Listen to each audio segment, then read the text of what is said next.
नमस्कार दोस्तों, सलाम अलैकुम, चरण स्पर्श, जय श्री राम, जो बोले सोनियाल, सत श्री अकाल।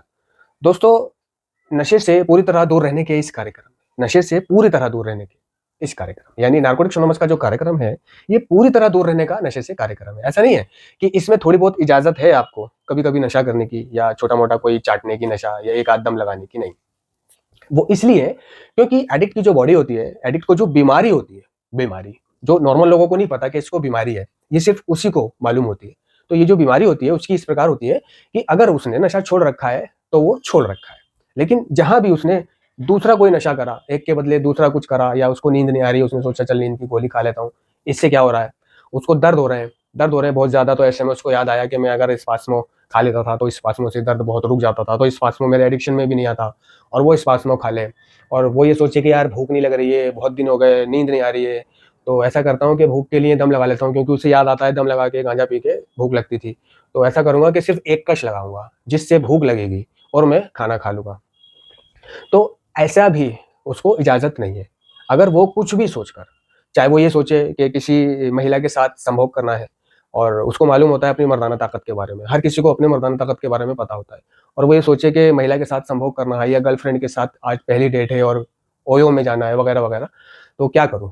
है ना? सोचता हूँ कि चल आज कर ले, क्योंकि उसको अपने पुराना दौर याद आता है कि क्योंकि उसके अंदर हिम्मत नहीं होती ना, झिझक होती है। तो अपनी वो अंदर से हिम्मत लाने के लिए, झिझक को दूर करने के लिए और देर तक टिके रहने के लिए, अगर वो ये सोच रहा है कि चल थोड़ा-सा कर लेता हूँ, है ना? और उसको उससे मिलके झिझक दूर हो जाएगी मेरी नशा करके, ऐसा करता हूँ। ड्रग ऑफ चॉइस नहीं करता और दूसरा कर लेता हूँ। बहुत सा ये भी सोच लेता है कि ड्रग ऑफ चॉइस भी कर लेता हूँ, लेकिन थोड़ा-सा करूँगा, फिर नहीं करूँगा, क्योंकि उसे एनर्जी लानी है अपने अंदर, रुकेटम लानी है अपने अंदर, ताकत लानी है अपने अंदर, झिझक दूर करनी है। तो वो ऐसा अगर कर रहा है कि मैं थोड़ा-सा करके और संभोग करके फिर नहीं करूँगा।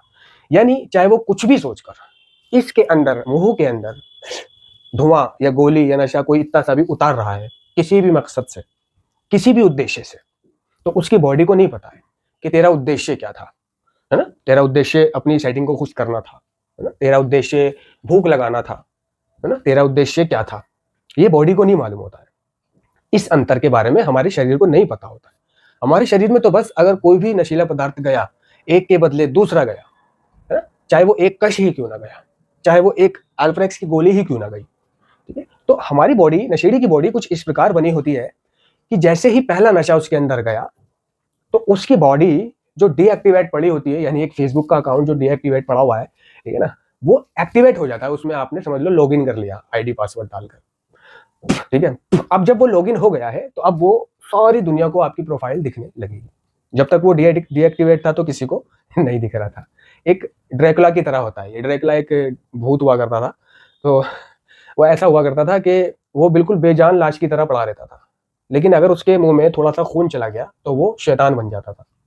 इसी तरह नशेड़ी की बीमारी है कि वो बिल्कुल शांत रहेगा, ठीक है? अगर उसने कुछ भी सोचकर एनर्जी के लिए, नींद के लिए, भूख के लिए नशा किया, तो वो पाएगा कि उसकी बॉडी और माँग करेगी उससे, और जब ये उसकी बॉडी और माँग करेगी ना दोस्तों, तो इस माँग के आगे वो शक्तिहीन हो जाता है। ऐसा नहीं है कि वो ये सोचे कि जब मेरी बॉडी माँग करेगी या कर रही है तो मैं इसको नहीं दूँगा। उस वक़्त अपना ध्यान बटा लूँगा, ये कर लूँगा, वो कर लूँगा, नहीं। अगर उसकी बॉडी माँग कर रही है तो उसे दूसरा नशा करना पड़ेगा। यही तो बीमारी है, यही तो बीमारी है। अगर हम अपनी शारीरिक क्रेविंग को थोड़ा बहुत नशा करके बाद में होने वाली क्रेविंग को शांत कर सकते, तो मैं हर हफ्ते नशा करता, है ना? और हर दूसरे तीसरे दिन नशा कर लेता, नशे के मजे भी लेता, है ना? और अगले दिन होने वाली क्रेविंग को, जो शरीर और डिमांड कर रहा है, उसको किसी ना किसी तरह धक्का दे देता, कुछ और काम करके, बिजी करके अपने आप को कहीं जाके, और वो दिन गुजार के और फिर अपने अगले दिन से क्लीन, है ना? तो अगर ऐसा होता तो मैं हर हफ्ते, हर दूसरे दिन, तीसरे दिन अपने नशे की पिन्नक ले रहा होता, और सारे मेंबर अपने नशे की हर महीने या शादी ब्याह उत्सव त्योहार पे, होली पे, दिवाली पे, तीज पे, बहुत मन करता है उनका जब दूसरों को देखते हैं, ओए होए होए, है ना? पी रहे हैं, झूम रहे हैं, मजा ले रहे हैं, है ना? तो अगर ऐसा होता तो सारा मेंबर महीने पे नशा कर रहा होता। अब 31 दिसंबर पे नशा कर रहा होता है ना? और बहुत से ये सोच लेते हैं कि नए साल से नशा छोड़ दूंगा, ठीक है? वही सोचते हैं कि नए साल की शुरुआत नशा मुक्त जीवन से करूंगा, पूरे साल पी ले। लेकिन ये जो उसने सोचा है कि नए साल की शुरुआत वो नशा मुक्त जीवन से करेगा, है ना? ऐसा नहीं होता, ऐसा नहीं होता। बल्कि नए साल शुरू होने से पहले उसको अपने नशा करने की एक और स्वतंत्रता मिल जाती है, उसके दिमाग को और आज़ादी मिल जाती है नशा करने की। वो ये मान बैठता है कि 1 जनवरी से तो नशा छोड़ना है ही, तो दबा के पी ले। और जब 1 जनवरी आती है तो हो सकता है वो 1 जनवरी को ना पिए, 2 जनवरी को भी ना पिए, लेकिन ये कृति कार्यक्रम कह रहा है लंबे समय तक समाधान नहीं है ना। हमने पाया कि खुद से नशे को बंद करना लंबे समय तक काम नहीं करता।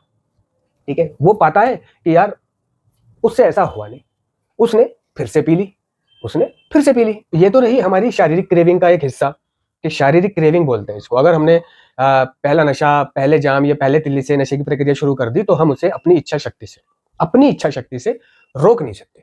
तो हम उसे अपनी इच्छा शक्ति से रोक नहीं सकते, इसलिए इस कार्यक्रम में कोई भी नशा करने की कोई जगह नहीं है। नशा छोड़ देने के बाद हजारों नशेड़ी इस तरह से रिलैप्स हो जाते हैं कि भूख नहीं लग रही, दम पी लूं, है ना, सेटिंग के साथ मिलने जाना, डेट है, पी लेता हूँ, ठीक है। और बहुत सा एडिक्शन में पड़ जाता है, सेकंड एडिक्शन में, तो उसे कोठे वोठे का शौक पड़ जाता है, तो वो कोठे पे जाता है, कोठे पे पाता है कि वो संभोग नहीं कर पा रहा ठीक से, स्ट्रेट नहीं हो पा रहा ठीक से, या फिर वो गया कोठे पे सेक्स करने के लिए और वहाँ वो कोठे वाली खुद ही पी रही है, तो वो कहता है कि भाई मुझे भी संभोग करना है, इसके सामने में ढीला साबित हो जाऊंगा, वो बढ़ा भी रही है और वो पी लेता है, रिलैप्स हो जाता है, इसको रिलैप्स बोलते हैं।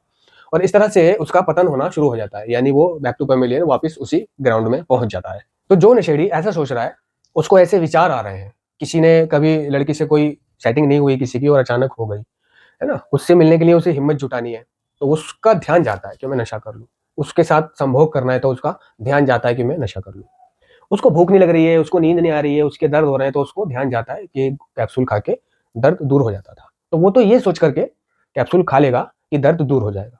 वो तो ये सोच करके दम पी लेगा कि भूख नहीं लग रही, बहुत परेशान हूँ, भूख लगेगी बस, फिर नहीं पीऊंगा, थोड़ा सा आराम पड़ जाएगा।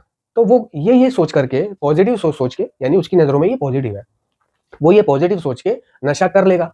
और नशा करने के बाद, यानी एक के बदले उसने दूसरा नशीला पदार्थ इस्तेमाल कर लिया, भले ही उसने अपनी ड्रग ऑफ चॉइस इस्तेमाल नहीं करी है, लेकिन इस बॉडी को, उसकी बॉडी को पता नहीं है ना, कि इन दोनों नशे में क्या अंतर है। उसकी बॉडी को तो सिर्फ नशा चाहिए, चाहे वो कोई सा भी हो, एक्टिवेट होने के लिए। उसकी बॉडी हो जाती है एक्टिवेट, और जब ये बॉडी एक्टिवेट होती है तो उसे वो अपनी इच्छा से शांत नहीं कर सकता। बॉडी की इच्छा के आगे वो शक्तिहीन है, बेबस है, निर्बल है। तो उसको मजबूरन दूसरा नशा करना पड़ता है, और दूसरा नशा करते समय वो ये सोचेगा कि बस दूसरा कर रहा हूँ, तीसरा कर रहा हूँ, चौथा कर रहा हूँ, और धीरे धीरे धीरे धीरे वो एक आध दिन में ही, कुछ ही दिनों में वो अपनी वापस ड्रग ऑफ चॉइस पर आ जाता है। और वापस ड्रग ऑफ चॉइस पर आने के बाद बस उसकी वही हालत शुरू हो जाती है जिससे वो किसी डिटॉक्सिफिकेशन गया था, जिस हालत से परेशान होकर वो किसी नशा मुक्ति केंद्र गया था, उसके जीवन में फिर से दर्द आ जाते हैं, फिर से उसकी वही हालत शुरू हो जाती है। तो हमें ये समझना चाहिए कि अगर हम ऐसा सोच रहे हैं कि हमें गर्लफ्रेंड से मिलने जाना है, तो हिम्मत जुटानी है, तो क्यों ना हम थोड़ा सा कुछ खा ले पी ले, चल दर्द हो रहा है, बहुत परेशान हो रहा हूँ, चल नींद नहीं आ रही, चल गोली खा लेता हूँ, चल भूख नहीं लग रही, चल थोड़ा सा दम पी लेता हूँ। तो इस चीज को समझना है कि जब ऐसा आप सोचने लगो तो समझ लो आपका रिलैप्स होने वाला है। आप मेंटली रिलैप्स तो हो ही रहो ऐसा सोचकर, ठीक है ना, और फिर आप फिजिकली ऐसा कर भी लोगे कि भाई बहुत ज्यादा पैरों में दर्द हो रहा है, हाथ पैरों में, कैप्सूल खा के सो जाता हूँ। लेकिन हमारे शरीर को पता नहीं है कि हमने दर्द के लिए कैप्सूल खाए हैं। हमारे शरीर को जो क्रेविंग है वो नशे की क्रेविंग है। उसमें गया, ड्रैकुला के मुंह में खून गया, चाहे वो किसी का भी खून गया, ड्रैकुला को ये नहीं पता कि ये खून जानवर का है, इंसान का है या पक्षी का है, उसके मुंह में खून जाना चाहिए। इसी तरह हमारी बॉडी को नहीं पता कि हमारी ड्रग ऑफ चॉइस हमारे अंदर गई है या दूसरा नशा गया है। यानी सारे चीजों को हम बोलते तो नशा ही है ना, कैप्सूल नशा, दम नशा, चरस नशा, शराब नशा, स्मैक नशा, गोली नशा, है ना, यानी घूम फिर के इन सबका नाम नशा है, ये नशा है। बस उसका पहला नाम गोली है, दूसरा नाम शराब है, तीसरा नाम चरस है, गांजा है, स्मैक है, लेकिन सबका कैटेगरी एक ही है, सबकी कैटेगरी एक ही है। तो शरीर को नहीं पता कि हमने कौन सा नशा लिया है, क्यों लिया है, किस मकसद से लिया है, उसको तो एक्टिवेट होना है। और उस एक्टिवेट होने के बाद में अब उसको डीएक्टिवेट करना नशेड़ी के हाथ में नहीं रह जाता। अब तो उसे रिलैप्स समझ लो वो हो गया, उसकी पटरी वापस वहीं आ गई, बैक टू पैमिलियन, वो उसी स्थान पे जाकर चित हो जाता है। अब उसे फिर एक से शुरू करना पड़ेगा। अगर उसे फिर से क्लीन होना है, फिर से वही जिंदगी पानी है, तो अब उन गलतियों को दोबारा नहीं दोहराना, फिर से नशा मुक्ति केंद्र जाना पड़ेगा, फिर से डिटॉक्स काटना पड़ेगा और फिर से मीटिंग करनी पड़ेगी। तो पुरानी गलतियों को अब नई जीवन में नहीं दोहराना, यानी जो कहते हैं ना रिलैप्स हमें बहुत कुछ सिखाता है। तो ये वो एक चीज सिखा गया कि पहले मैंने गोली खा ली थी, पहले कैप्सूल खा लिया था, पहले प्रेमिका से मिलने के लिए ऐसा सोच लिया था, नशा कर लिया था, टिके रहने के लिए नशा कर लिया था। तो अब अगले अगले क्लीन टाइम में, अगली रिकवरी में आपने पुराने अनुभवों को दोहराना नहीं है, ठीक है ना। तो अगर आप ऐसा सोचने लग जाते हो तो समझ लेना कि आप रिलैप्स की तरफ बढ़ रहे हो, है ना? तो ऐसे में आपको समझना है, सारा काम समझने का है कि ये मेरे साथ जो दिमाग में चल रहा है ना, उस पर एक्शन नहीं करना। तो एक्शन करने से पहले किसी से मदद ले लेनी है कि भाई ऐसी बात है। स्पॉन्सर बनाने को क्यों कहता है इस कार्यक्रम में कोई भी व्यक्ति? इसलिए तो कहता है कि उसे नहीं पता कि अगर वो भूख ना लगने की वजह से दम पीने की सोच रहा है तो उसका अंजाम क्या होगा। उसे नहीं पता अगर वो दर्द दूर करने के लिए दर्द की गोली खाने के बारे में सोच रहा है तो उसका अंजाम क्या होगा, है ना। इसीलिए हमें फूक फूक के कदम रखने के लिए कहा जाता है कि हर बात, हर प्रॉब्लम जो अंदर चल रही है उसके बारे में शेयर करना है। तो जब आप किसी से शेयर करोगे कि भाई ऐसे ऐसी बात है, तब वो आपको जागरूक कराएगा कि कर मत लियो वरना ऐसे हो जाएगा। क्योंकि आपको नहीं पता कैसे हो जाएगा, उसको पता है कि आपकी क्या हालत हो सकती है। आप वापस फिर से सक्रिय एडिक्शन में चले जाओगे और वापस आप फिर से, हो सकता है इस बार आप मर भी जाओ। बहुत से एडिक्ट ऐसे होते हैं कि रिलैप्स होने पर वो मर जाते हैं, क्योंकि उसकी बॉडी को, जो बॉडी जो उसकी डिटॉक्सिफाई हुई होती है, तो अब उसकी बॉडी बिल्कुल एक नई बॉडी की तरह हो जाती है। और इस नई बॉडी में आपने पाया होगा कि जब आप कभी किसी को आपने नशा करा दिया होगा, नॉर्मल व्यक्ति को। मैंने एक नॉर्मल व्यक्ति को, लड़के को, ऐसे ही नॉर्मल सिगरेट बता के और उसको दम की सिगरेट पिला दी थी। वो भी पी गया, ठीक है ना। और पीने के बाद उसने कहा तो क्या मिला हुआ था सिगरेट में, क्या था, मुझे चक्कर आ रहा है। तो मैंने उसे बताया कि कहाँ जाता, वहाँ जाता। ओ भाई, उससे साइकिल नहीं चले, वो पानी की कैन लेके जा रही था साइकिल पे। भाई उससे पानी की कैन नहीं, मतलब साइकिल नहीं समझ रही, आगे पानी था, है ना, रास्ते में पानी पार करना था। कहने लगा मैं कर लूंगा। मैंने, नहीं तेरे से नहीं होगा, मेरे को दे दे। नहीं मैं कर लूंगा भाई। वो गिर गया, उसकी फट गई। कहने लगा मैं घर कैसे जाऊँ, अब क्या करूंगा मैं भाई, क्या करूँ, कैसे सही होएगा ये वो। ओ भाई फट गई उसकी। एक और पिला दी थी। उसे सादी सिगरेट पीने का शौक था। मैंने क्या काम करा, पहले से एक सिगरेट बना के रख रखी थी दम की, और उसी के ब्रांड वाली, जैसे कि गोल्ड फ्लेक पीता था, गोल्ड फ्लेक बना के और ऐसे पैक कर रखी थी जैसे पता ही ना चले। ठीक है ना। अब उसने सिगरेट ली और उसकी सिगरेट किसी तरह से मैंने उठा के, और वो वाली मैंने लामे चलाता हूँ, और अब वो जेब में रख के और दम वाली चला ली। मैंने एक दो कश मारे और उसको दे दी। उसे क्या पता, वो पीने लग गया। उसे हल्का फुल्का महसूस तो हुआ, कड़वाहटपन अजीब सा। उसने सोचा हो सकता है सिगरेट में आज कुछ तंबाकू ऐसा डाल दिया हो। गलती से कभी कभी दाना आ जाता है ना सिगरेट में, कभी कभी मोटा डंठल आ जाती है, तो सोचता है इस सिगरेट में डंठल होगी। वो पी गया। पी के उसे कटवाने थे बाल, वो एक नाई की दुकान पे जाके वो बाल कटवाने लग गया। अब बाल कटवाने के बाद उसने कहा भाई थोड़ी सी मालिश भी कर दे, जो कंधे वंधे दबा के मालिश वालिश करते। मैं वहीं बैठा हुआ था। अब उसने बाल काटने के बाद उसकी कंधे वंधे दबा के मालिश कर दी, और मालिश करके उसने उसको पैसे वैसे दे दिए। पैसे वैसे देके वो बाहर आके कहने लगा, यार इसने कैसी मालिश करी है, मेरा सारा दिमाग घूमने लग गया, है ना। यार मेरे से चला भी नहीं जा रहा, इसने क्या कर दिया, कैसी मालिश करी है। मैंने कि भाई उसने मालिश तो सही करी है, मैंने तुझे दम पिला दिया है। क्या पिला दिया तूने मुझे? मैंने वो दम की सिगरेट पिला दी थी मैंने तुझे, शादी समझा के। ओ भाई, अब जो उसकी फटी है, नॉर्मल था वो, डरता था वो अपने घर वालों से, भाई भाई से। वो क्या होगा, क्या होगा, क्या होगा, मुझे जाने नहीं दे। कह रहा क्या करूं, मेरे को बहुत डर लग रहा है। दम तो होता ही वो चीज है कि डर बहुत लगता है। क्या करूं क्या करूं, मैंने घबरा नहीं। मैंने की तरह मैं सब्जी वाले के पास ले गया उसको। सब्जी वाले के पास ले जाकर मैंने नींबू दियो। मैंने एक नींबू लेके 2 रुपये से पकड़ा है उस टाइम में, और मैंने उसे नींबू काट के दिया। मैंने ले इसे चाट, कैसे से हो जाएगा, हाँ मैंने ठीक हो जाएगा, तू इसे चाट। उसने नींबू चाटा, है ना। चाटने के बजाय उसने पूरा नहीं छोड़ लिया अपने मुंह में कि जल्दी ठीक हो जाएगा। और नींबू चाट चूट के उसे थोड़ा सा लगा होगा कि हाँ ठीक है।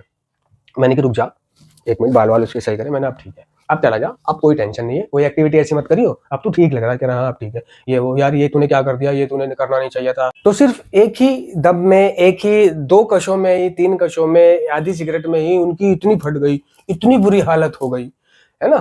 तो बॉडी क्यों है, जो नशेड़ी ने नशा छोड़ा है 6 महीने, साल, तो उसकी बॉडी पूरी तरह से डिटॉक्सिफाई हो चुकी है। अब मैं एक और उदाहरण देना चाहता हूं कि मैं पहले इलाज में गया, और पहले इलाज से आने के बाद में मेरे वही कीड़ा काटा कि जा करके थोड़ा सा कर लेता हूं, इस बार किसी को पता नहीं चलने दूंगा, ठीक है ना। थोड़ा थोड़ा करूंगा और जल्दी जाऊंगा, जल्दी आ जाऊंगा। मैं पहुंच गया और अपने मैंने पीस लिए, इंजेक्शन लिया और सुलभ शौचालय में चला गया। अब सुलभ शौचालय वालों को भी लग रहा भाई नॉर्मल व्यक्ति है, क्योंकि पर्सनैलिटी ठीक हो रही थी, ठीक ठाक बन के गया था, पहले जैसी हालत थोड़ी थी। अब तो मैं रिहैब से आया हूँ। अब मैं अंदर जाके मैंने वही अपना पकाया पकुया और इंजेक्शन मैंने लगाया, और लगाने के बाद मुझे नहीं पता मैं कब बेहोश हो गया। और जब मुझे होश आया तो मैं टॉयलेट के फ्लश में, है ना, मैं ऐसे पड़ा हुआ था, उसके अंदर मुंह करा हुआ। और जब मेरे को होश आया, मैं उठा, उठा और मैंने देखा मेरा सामान वामान तो है, कुछ नहीं हुआ था। लेकिन इस बीच वो सुलभ शौचालय वाला देखने आया था कि मैं उल्टा पड़ा हुआ हूँ, नशा मेरे आसपास पड़ा हुआ है, लेकिन उसने कुछ करा नहीं। वो जा करके बैठ गया वापस अपनी जगह पे। अब मैं उठा, उठ के मैंने अपना सामान वामान सब जेब में रखा, जेब में रख के अपना मुंह हाथ धोया, मैंने कपड़े वपड़े सही करे और वापस आया उसके पास। उसको मैंने पैसे दिए, है ना, ज़्यादा पैसे दे दिए। उसने भी मेरे को देख के जताया नहीं कि मेरी क्या हालत हुई हुई थी, मैं क्या कर रहा था, मुझे यहाँ आना नहीं चाहिए था वगैरह वगैरह। उसने मेरे को कुछ नहीं कहा, बस पैसे लिए और मैं चला गया। ये बात मैं सोच भी रहा था। तो मैंने पाया कि यार मैंने सिर्फ 4 बूंदे ही अंदर उतारी होंगी बस, पूरा का पूरा इंजेक्शन मेरे नस में लटका हुआ था और वो भरा हुआ था। सिर्फ कुछ ही बूंदों में मैं बेहोश हो गया था। और पहले पहले जब मैं नशा करता था तो ये कुछ ही बूंद बिल्कुल हंगामा चूरन की तरह लगती थी कि पता ही नहीं चलता था, है ना। पूरा इंजेक्शन लगा लिया, मजा नहीं आया। अब दूसरा इंजेक्शन लगा रहे हैं और उसमें भी मजा नहीं आया। तीसरा लगा रहे हैं, दिन भर लगा रहा हूँ, दिन भर नशा कर रहा हूँ, उससे भी क्षतिपूर्ति नहीं होती थी। और कहाँ मेरी 2-4 बूंदे जाते ही और मैं बेहोश, सारा इंजेक्शन लटका पड़ा है खून से। खून जितना टपकना था टपक चुका और अब वो अंदर झूल रहा है ऐसे करके इंजेक्शन। तो मैंने पाया कि भाई नार्कोटिक्स एनोनिमस में सही लिखा हुआ है कि कभी कभी रिलैप्स के बाद, मतलब रिकवरी के बाद, क्लीन होने के बाद अगर हम नशा करते हैं तो हमारी मौत भी हो सकती है, ये लिखा हुआ है। तो मैंने कहा ये सही लिखा हुआ है भाई। वो तो शुक्र है कि उस वक्त 2-4 बूंदे मेरे अंदर गई थी सुलभ शौचालय में। कहीं पूरा चला जाता तो बस मेरी बेहोशी कब मौत में बदल जाती पता नहीं चलता, और घर वालों को भी पता नहीं चलता, क्योंकि उस वक्त ना पर्स में आईडी हुआ करती थी, ना कोई फोन नंबर हुआ करता था, ना आधार कार्ड, ना पैन कार्ड, कुछ नहीं। वो जमाना ही ऐसे था, मोबाइल कीपैड चला करते थे। आधार पैन क्या होता है पता ही नहीं था नशेबाजी में। तो कोई प्रूफ भी नहीं होता घर पे, है ना, कि मैं कहाँ रहता हूँ, किसका लड़का हूँ, घर कहाँ है मेरा, है ना। तो एक लावारिस लाश की तरह, है ना, अखबारों में निकाल दिया जाता है या छाप दिया जाता है कि भाई ये गुमशुदा की तलाश, मतलब पहचानने आ जाओ, आइडेंटिफाई करने, शनाख्त करने के लिए आ जाओ।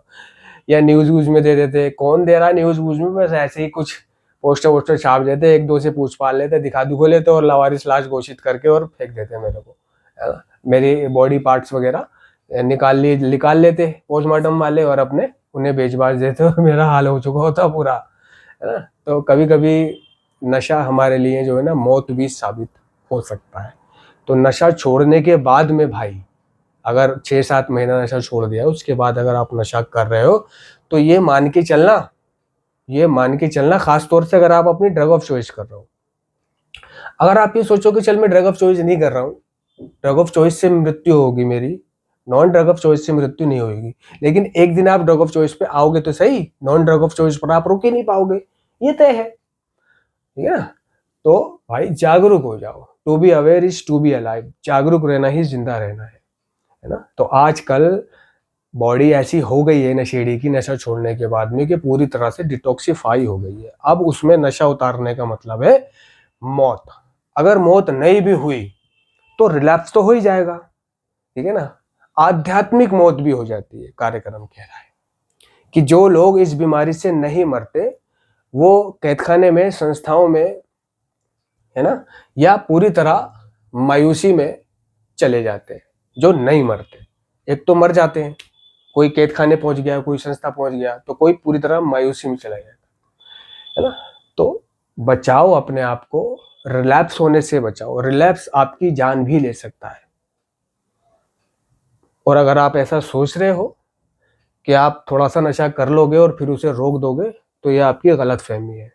यही वो बीमारी है जो आपसे कहलवा रही है। आप मदद लो, जब भी ऐसा कुछ हो मदद लो, फोन करो, स्पॉन्सर से बात करो, मीटिंग करो, जाके शेयर करो। इसीलिए तो मीटिंग है ये, और इसीलिए तो स्पॉन्सर बनाने को कहता है कार्यक्रम, इसीलिए तो बातचीत करने को कहता है, इसीलिए तो अपने अंदर की चीज फूक फूक के कदम रखना को कहता है, शेयर करने को कहता है। कोई भी प्रॉब्लम हो आपको तो शेयर कर देना है, क्योंकि आपको उसका अंजाम का नहीं पता कि भाई ऐसे ऐसे बात है, एक लड़की से मेरी जान पहचान हुई है, मैं उसके पास जा रहा हूँ और मेरा मन सामान पीने को कर रहा है, तो वो आपको रोक लेगा, समझा देगा कि भाई नहीं, अगर तू सामान पिएगा तो ऐसे हो जाएगा और तेरी हालत ये हो जाएगी, और वापस तू किसी संस्था में, कैद खाने में या मौत के घर पड़ा होगा, है ना। तो शेयर करने से हम तन्हा और अकेला होने से बच जाते हैं। ये प्रक्रिया आत्मा की रचनात्मक क्रिया है। ये शेयर करना ही आपको रिलैप्स होने से बचाएगा। धन्यवाद।